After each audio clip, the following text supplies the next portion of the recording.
So this was the features of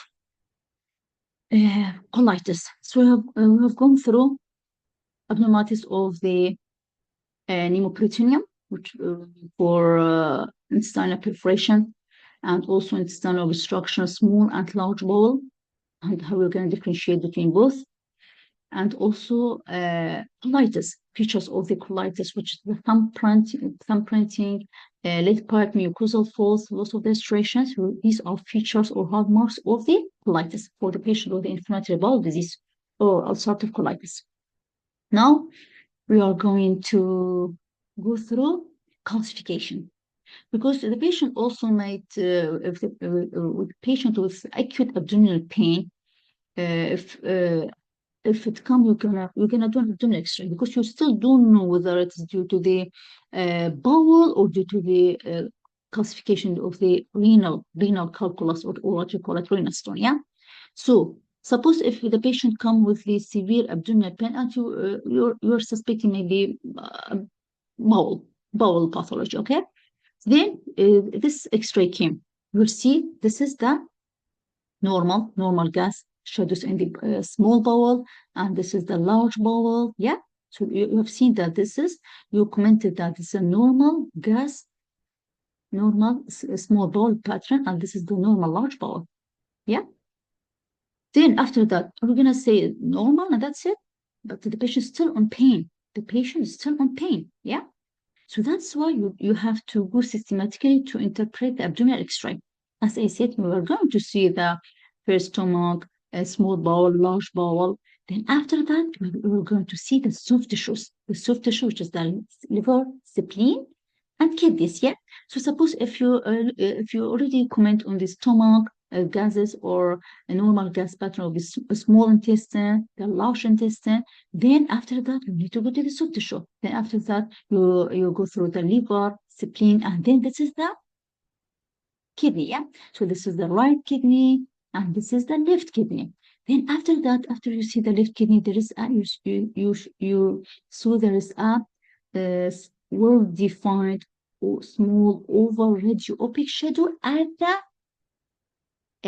left kidney region. I mean, to be more precise, if you can see the left lower pole. How did I know? If you trace the left kidney, if you trace it, it's just like this. Look, this is the left kidney. So this is the upper pole kidney. So this is the middle part, and this is the lower part. So this radio-opaque shadow, or what we call it, we can see renal stone. So this radio-opaque shadow at the level of the left lower pole. So this feature consistent with left renal stone. Okay, so that's why you have to comment on every single stuff, not only normal normal gas, bowel gas, no intestinal obstruction or no perforation. No, you have to comment also if there's any like calcification, or if there's any bone lesion or anything. Okay, if there's any, like, suppose osteoblastic or osteolytic lesion in the pelvic bone, or vertebrae, compressed vertebrae. You have to comment in every structures, whether soft tissue or bones, other than the bowel. Then, so as I said, this is the renal left renal calculi. So I mean, 90% of the renal calculi are radio-opaque. It means white, yeah, because it contains calcium. And it will be like radiolucent. Radiolucent, it means those stones which composed of the ureate and matrix stones. Yeah. Here, if you look at here, oh, sorry. Here, if you look at here, there is another. Let me just confirm that the projections to detect the calcification or renal calculus, it is the KUB. KUB, it means kidney, ureter, and bladder. So if you are suspecting a renal or renal collecting system, you're gonna do a KUB. For sure in the UK, I mean, the first line, it's the CT-KUB. It's still in the developing countries, there's still, I mean, the initial image for the renal collecting system is the KUB. So KUB that means that you're gonna focus on kidney, ureter, bladder. So the projection of the KUB starts from the upper whole of the kidney until the symphysis pubis. So this is not well.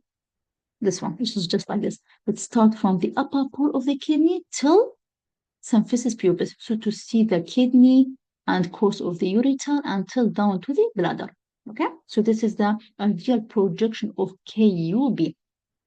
So this one. So this is another KUB. So if you look at here at the right renal shadow, and this is the left renal shadow here. This is the left renal shadow, and this is the right renal shadow here. A bit of the gas shadows overlies the right renal here. This is the right renal, and this is the psoas shadow. Psoas shadow. Here, this is the left psoas shadow. Here, if you look at here, there is a oval, well-defined radiografic shadow. If you look at here, yeah. So here, this is the left upper ureteric stone. If you count the lumbar vertebrae, so this is the 5th, 5th, 4th, 3rd. So how you gonna you're gonna identify this radiografic shadow? Which part of the abdomen? We're going just to say that this is a well-defined radiografic shadow at the level of L3. Look at the level of L3. So this features of left upper ureteric stone. So this patient presents with very severe left loin pain with hematuria, unbearable pain. So after you had the patient had this KUB, it shows that this is left upper ureteric stone. Okay. Here, usually the renal stone can be, single, small, or it might become large, can fill the whole renal pelvis. Look, so this is the large stone can fill, the renal pelvis or calyces. This is the calyces. So taking the shape, which we call it Stackhorn. So this large stone, which occupies the whole renal pelvis, and this is also calyces, so take the shape of Stackhorn. Okay, so this is how you are going to identify this Stackhorn. So you can say that the irregularly shaped calcific density has filled or taken the form of the right kidney, lower pole. This is lower pole calyces. So taking the shape of this Stackhorn. Okay, so this is the Stackhorn and the right kidney. So this is another Stackhorn. This is just for clarification. This is the Stackhorn, which filled the renal pelvis, and this is renal pelvis. This is the calyces. So taking the shape of the renal pelvis and the calyces. So that's what we call a Stackhorn calculus. Here. So usually the classification in the renal, we are going to see in the renal collective system. It means the renal pelvis, course of the ureter, until the vesicular junction and bladder. Yeah. But also that you are going to see uncommonly the calcification at the renal parenchyma, or what we call it nephrocalcinosis. Yeah. So nephrocalcinosis, it means the renal parenchyma become calcified.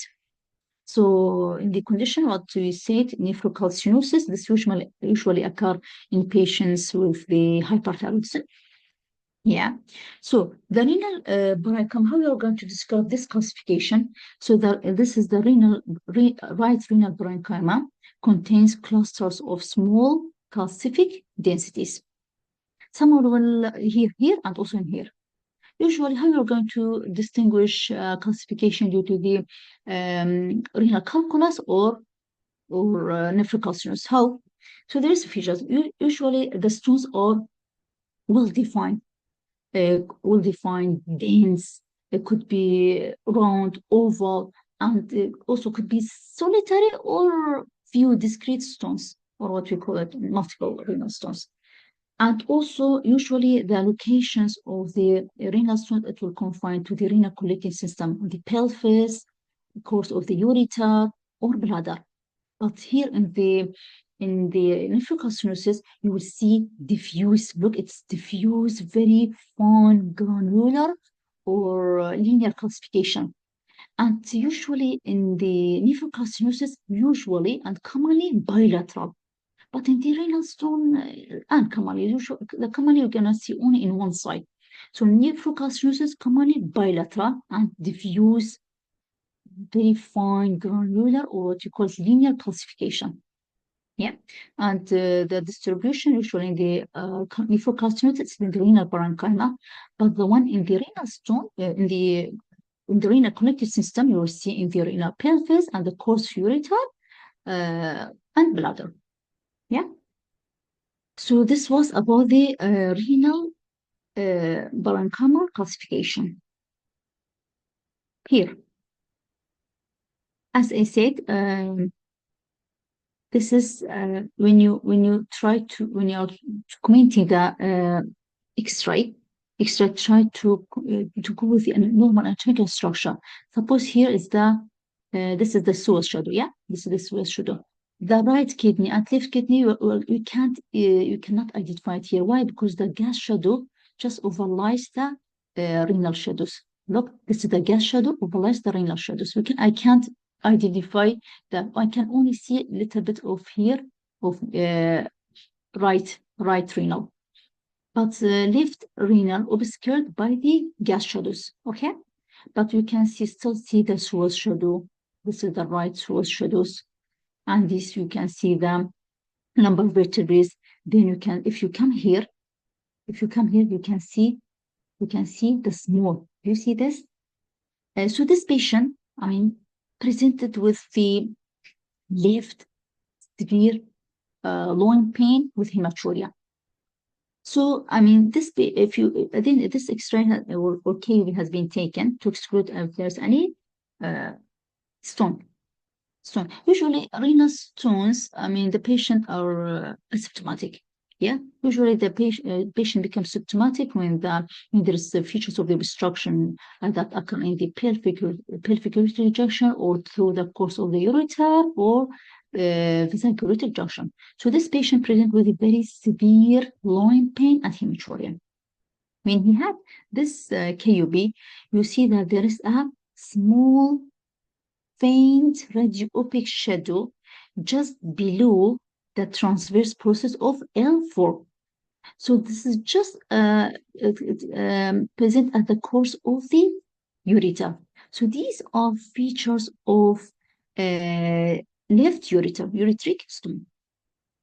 You can easily identify this. How? If you compare the both sides, look, if you compare this both sides, look, you cannot see it's all both the same. When you reached here, look, if you look at the difference, you can't see any radiopaque shadow here, but you can see the small faint radiopaque just below the transverse process of the L4. So these features of the left ureteric stone. So this is what we're gonna give this patient. We're gonna give the analgesia, yeah. IM Voltaren, and then you're gonna do referral for the urology so that they're gonna put the stent or whatever. Yeah, so you don't have to miss these common acute abdominal pathologies. Then here, what is this? This is the pelvic X-ray. Yeah. So this is I just maximize it. This is the part of the KUB, so I've just maximized it to make it more clear. So here, this is the pelvic bone, yeah. And this is the bladder. This is the soft tissue, which is the bladder, yeah. Here, what you see there's multiple well-defined stones within the bladder. So these are bladder stones. Surely the stones of the bladder are formed from the bladder. It's due to the stasis of the urine. This is commonly occur in those patients with the bladder outlet obstruction, like enlarged prostate, or in patients with neurogenic bladder, or whatever cause, yeah. But the renal stone or ureteric stone, it's formed from the renal stone, which is coming down from the renal stone. But the bladder stone, it originates from the bladder itself due to the stasis of the urine. Okay, so these are features of the bladder stone. These are bladder stone. Okay, so there is, you can commonly see these small, well-defined, faint, radiopaque alongside of the pelvic bone here. These are not stone. Okay, these we call it folliculas. Okay, folliculas. These folliculas, it can easily, be easily diagnosed as ureteric or ureteric stone, which is very commonly misnomer. Okay, so these bladder stone, how you're going to differentiate it to these folliculitis? So these bladder stone are, a very well defined radiopaque shadow. Dense or very dense. But if you look at the folliculi, are small, usually small, well-defined round, and there is a lucency. If you look at here, there's a central lucency in the folliculi. Yeah, folliculi. So, what's the meaning of folliculi? What's the folliculi? This folliculi, these are classification of the small classification of the vessels. Okay, it's of non-clinical significance, but usually, wrongly identified as ureteric stone. So, okay, so this you can easily distinguish from the bladder stone or ureteric stone by its shape, which is contain central lucency, and also it's located lateral to the ureter. So the course of the ureter is usually, it comes at the level of the ischial spine here. But here in the follicular, it's located lateral to the ureter, and also it contains lucency within it, and are very small and not significant. But you don't have to wrongly diagnose as ureteric stone. This is another features of follicles. These are follicles with multiple small, faint radiopaque shadow here. This is due to the calcification of the venous calcification, due to the venous calcification. So this, if you look at it, very faint radiopaque, contain lucency, and it's located lateral to the course of the ureter. Okay. And usually the bladder stone are associated stains and bigger size. But follicles are very small, tiny due to the venous calcification. Here, this patient presented with severe left to groin pain with hematuria. So, and this patient had an KUB. Why did I say KUB? Because look, if you look at it, you can see the diaphragm. Abdominal X-ray, you need to see the diaphragm and till the symphysis pubis, but this is the KUB because it's only focused on the kidney and the ureter and the bladder. So this patient presented with a left loin pain with hematuria. After he had this KUB, what did you see?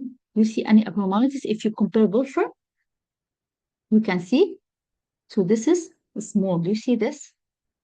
This is a very small radiopaque shadow in the pelvis at the area of the vesicle. Just a bit upper of the vesicular junction. Yeah, vesicular junction, it occurs just here at the level of the ischial spine. Yeah. So here, small oval radiopaque shadow at the distal ureteric course. So this is another feature of the right lower ureteric stone. Okay.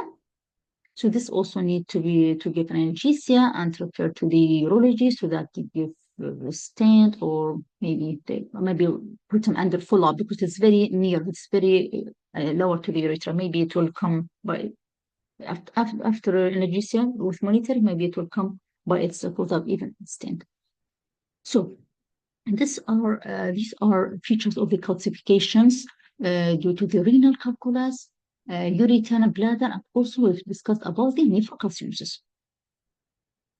Now, this is another calcification. You can see another calcifications in the abdomen other than renal calculus, which is the here, if you see here, this is vascular calcification. Here, this is there's a striking calcification of the aorta and then iliac vessels. Yeah. So this is a generalized atherosclerosis, atherosclerosis features here. And also this one, if you see, there's a bilateral calcific shadows just above the renal shadows. If you see, this is the renal shadow, yeah? Look, this is a very this is a very clear outline of the right renal shadow. And this is the left shadow. If you see here, although it's overlaid with the bowel shadow, but you can still outline the left one. Look, this is the left renal shadows. Look, this is the left renal shadow. Here, these bilateral calcification above the renal shadows are features of adrenal calcification, which is the small triangular calcification just above the kidneys. So these bilateral adrenal calcification. This is the same one, just for clarification. So these are small bilateral dense calcification above the kidneys, which is the bilateral adrenal calcification. So I mean the calcifications in the abdomen not only due to the stones. This could due to the vascular calcification, as like this case in bilateral adrenal calcification. So we have to comment it. Here, if you look at here, this calcification, this patient present with the vague abdominal pain radiated to the back, and the feature has recurrent episode of the abdominal pain or pancreatitis. So the patient present with these features or also have features of the malabsorption, weight loss. When you had this, when you take this abdominal X-ray, you show that there is calcification, multiple radiographically dense calcification at the center of the abdomen, taking the shape of pancreas. So these are features of the pancreatic calcification in chronic pancreatitis. Okay, so this multiple radiographically shadows in the center of the abdomen, taking the shape of the pancreas. So these features of the pancreatic calcification. Okay, this one. If you look at here, the patient present with the severe abdominal pain, okay, nausea, vomiting, can't even stand properly from the pain. So you're suspecting stomach obstruction, suppose, okay? So you requested a abdominal X-ray. So how you're gonna comment on this? Anyone can comment on this just to make sure, I mean, you fully understand about the normal anatomical structure and abnormalities. Anyone can comment on this?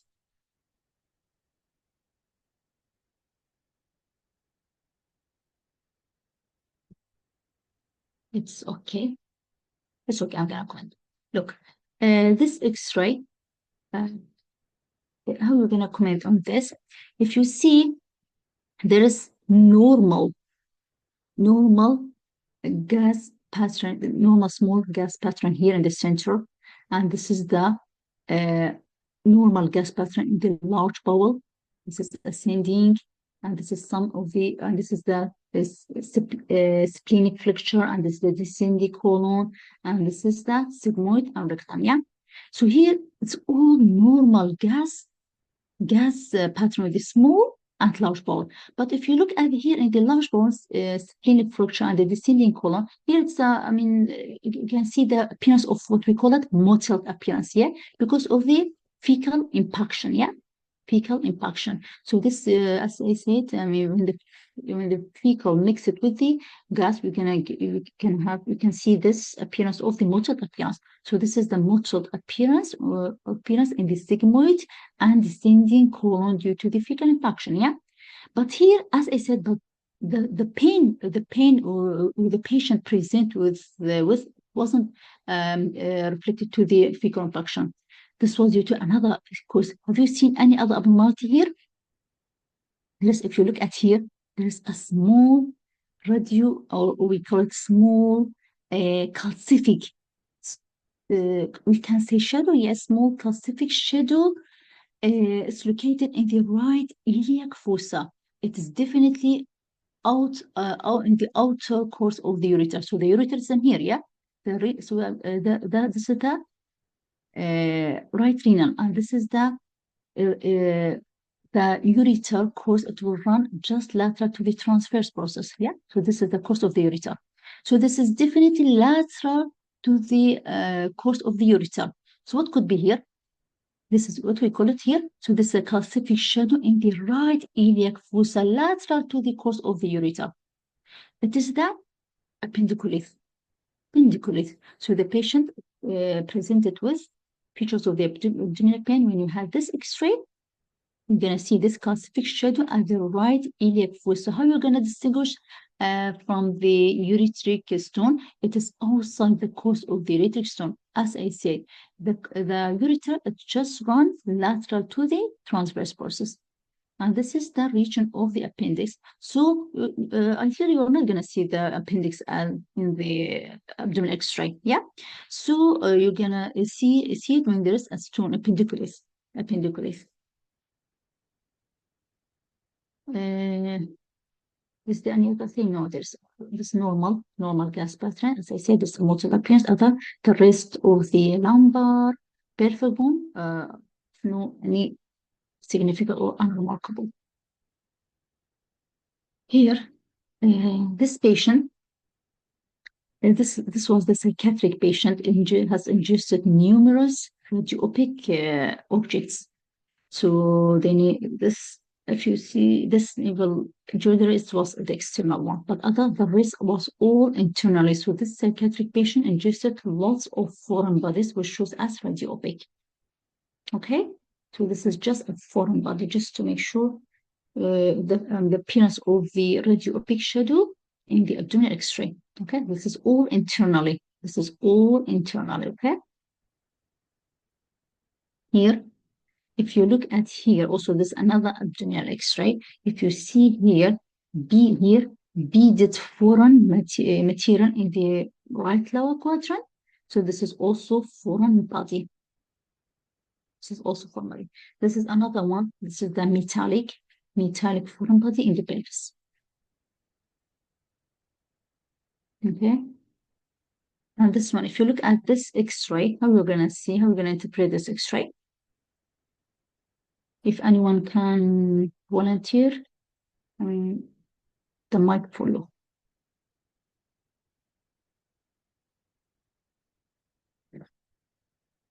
Just comment whether is there any like normal gas pattern of small, large bowel, or abnormalities, or if there's any like abnormal soft tissues.